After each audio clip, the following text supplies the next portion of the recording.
Every Christmas, my mom would say, "Thank God for the Jews." She never got the irony of that. You see, my mom was one of the early single moms in the 60s, and no one would give credit to the single moms except for this one store in Montreal called Weinbergs, which was run by this Jewish family. They would give my mom up to $50 credit, and then she would pay $5 a month, get it down to $25, and then she could buy more stuff. So without them, we never would have had a good Christmas. My dad left when I was 2. My mom called a family meeting. She got the 5 of us, her, me and my brother, 2 guys, and then the 2 sisters. She believed in equality. And she got us all together and she said, "Okay, I want you each to take a popsicle stick." So she gave us each a popsicle stick. She said, "See if you can break it." And of course, we did. Popsicle sticks, no problem. Then she took 5 popsicle sticks, 1 for each of us. She said, "Here, now see if you can break that." And so we took it, and we tried, and we tried, and we tried. But you could be the Incredible Hulk. You cannot break 5 popsicle sticks. She said, "See, when we're alone, we're easy to break. But when we're together, nothing can tear us apart." That's when we became the Unbreakable Popsicle Stick Gang. But that's another story. See, we didn't know we were poor. I just thought it was normal that you got your big brother's clothes when he couldn't wear them anymore. And she did this thing, first with my sisters, then with my older brother, and finally with me, where from the age of about 3 or 4, she would take us to this church where we would put clothes and food into these boxes that would then get delivered to other families at Christmas. So a week later, when we got a box just the same, I didn't think we're poor. I just thought, well, that's what happens at Christmas. Different families get together and make boxes for other families. That's Christmas, right? She was really clever. In Montreal, of course, around Christmas time, it got cold. Sometimes it would be -80 with the wind chill factor. Wind chill factor. I can never remember. Anyways, it was really cold. And so we would play ball hockey. There was this great place behind our house called Dominion. And Dominion was like a French version of Safeway. The slogan was, "Dominion nous fait bien manger," which basically meant you eat good at Dominion, which sounded way better in French. And the snowplows would come, and they would move all the snow into these gigantic mountains that were like 50, 60 feet high. And we would build all these tunnels in all the mountains, and we would have epic snowball fights with the French kids that lived on the other side of the street. But we were talking about hockey. And we would play hockey every Saturday. And my brother was who got me started. He was about 10, and all his friends were like 16 to 18 years old. And they would play every Saturday on the Dominion parking lot.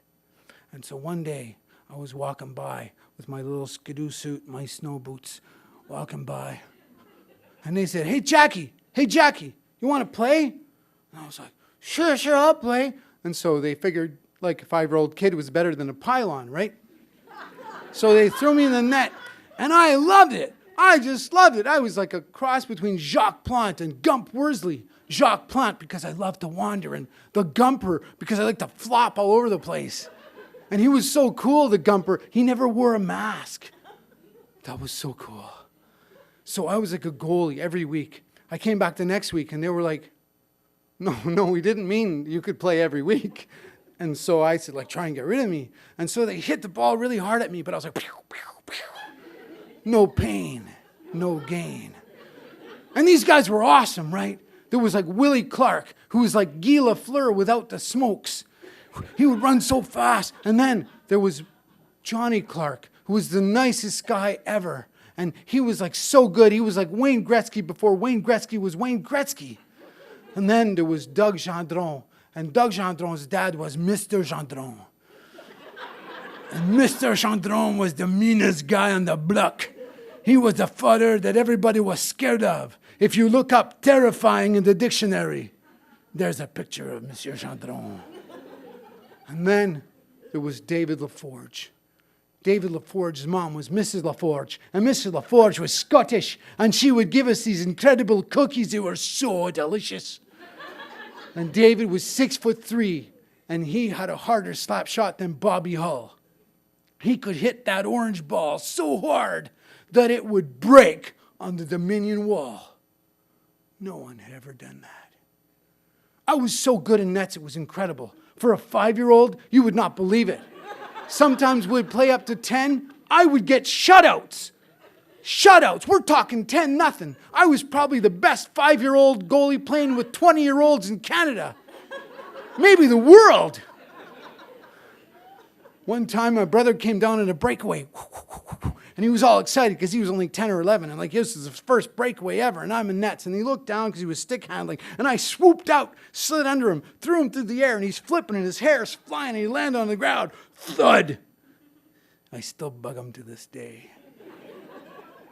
My brother was a hero to me sometimes. So I remember this one time. It was really, really cold. And they didn't want to stop playing. It was nighttime. And I was getting like really cold. And I said, guys, I just want to go home. I don't want to play anymore. I'm really cold. You want to go home? And they were like, no, Jack, you have to play. The game's still going. It's only 7-4. You got to play till 10. But I'm really cold, my man. And they wouldn't stop the game. Finally, my brother Roger, he came up, he grabbed me by the hand, and he took me home, even though they might never have let him play again. That's my brother. So this one time, they had finally let me out, a couple of years later. They finally let me out of the net. I'd had about 20 games out, and I maybe had 20 assists. I was no Mario Lemieux. But my specialty was they would let me screen the goalie. And what that meant was I would stand in front of the goalie like this, and then at the last second, I would jump. And then the goalie wouldn't see the ball, and it would go in, right? That was the plan, right? So this one time, I'm standing in front of the net, screening the goalie, and big Dave LaForge comes up, and he pulls his stick back, and he lets fly the hardest slap shot ever. I mean, you could hear the sound barrier breaking twice as it's coming towards me. And then suddenly, I jump, cock! The frozen orange ball goes off my left nut. Ah! I'm screaming and howling and screaming. I'm in so much pain. I mean, they tell you that childbirth is the worst pain that you can have, and I'm sure it is, but I'm pretty sure that a David LaForge slap shot with a frozen orange ball off your left testicle is number 2. So I'm on the ground. I still don't know if I can have children. And all of a sudden I see the faces gathering above me, swirling and moving and swirling and twisting and twirling, and they start to make shapes that I can recognize, and the words start to make sense.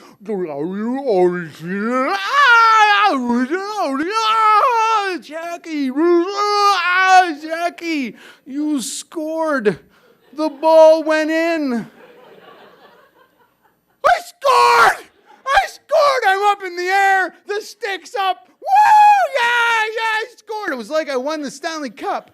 The pain I'd been in, the indescribable, horrible pain from the David LaForge slap shot, instantly gone. Mind over matter.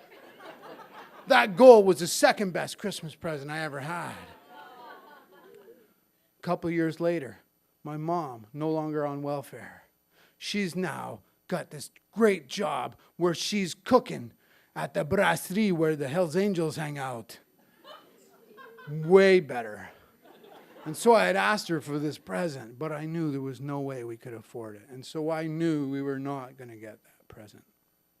But sure enough, miracle of miracles, I opened the package Christmas morning, and there, from the consumers distributing across from the Dominion, is the goalie glove and blocker set I had asked for.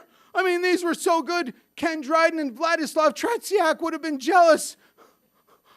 Now, that present and the look on my mom's face when I saw her radiant smile as she was watching me open that present, that was the best Christmas present I ever had.